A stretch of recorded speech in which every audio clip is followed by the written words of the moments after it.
Thanks God, it's Friday mga idol. So, cooking tips tayo ngayon dahil Friday. So, ngayon, ituturo ko sa inyo paano ang pagluluto ng madali na beef afritada mga idol. Ito, mainit-init na ang ating kawali, so lagyan na natin ng konting edible oil.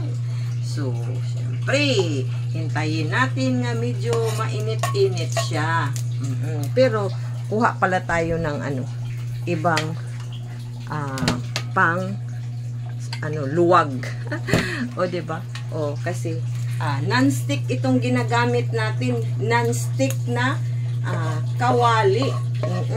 Hindi dumikit ang kung ano man dito. So, yung mga partner ninyo dapat dumikit ha. Hindi non-stick ang kukunin na partner. Yung mga love life natin dyan. Oh, so, ngayon ay i-ano na natin. Ilagay na natin ang ating bawang. Siyempre, ang bawang ang magpapasarap ng ating anumang luto. O, diba? Katulad ng mga partner natin dyan, pagmamahal, kailangan mayroon talagang magpapasarap ng ating pagmamahalan. Kung hindi natin sila gagawan ng mga paraan na magpapasarap, ay hindi yan mag-stick. Para yan nga kawali na ginamit natin na non-stick. Kaya, yung mga partner ninyo dyan, kung nakapili kayo ng mga non-stick na partner, ay hayaan na lang. O, ito na. Ginisa na natin ang ating bawang. Bawang, sibuyas, at saka kunting luya. Kung nakikita ninyo yan mga idol, ay isang bawang na din at bell pepper.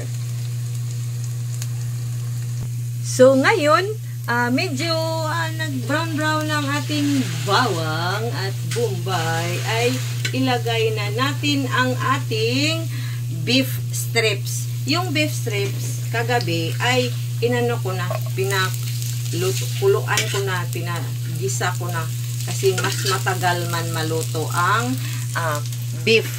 So, niluluto ko na. Pero tinitimplahan na din. Ang importante na ito ang gagawin nating sahog. Ngayon, mga idol, ito ang ating beef. O, diba? Beef strips. Ang technique nito mga idol ay kung ano ang forma ng hiwa ng ating beef, ang ating sahog. Kasi mahilig ako sa beef. Hindi na ako gagamit ng pork. So, ayan, kunti-kunti na lang ang pag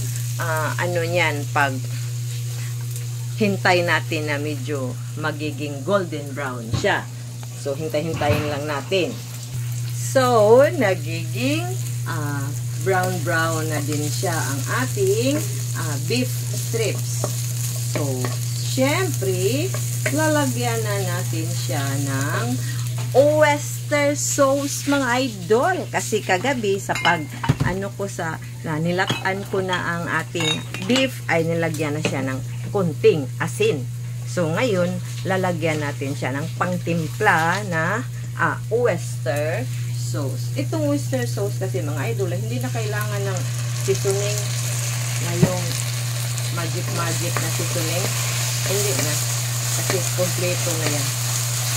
So ayan, na-brown na siya. So, lagyan natin ng kunting tubig. Pero ang tubig na gagamitin natin mga idol ay mineral or yung purified water.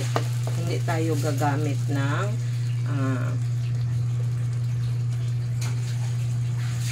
tubig gripo.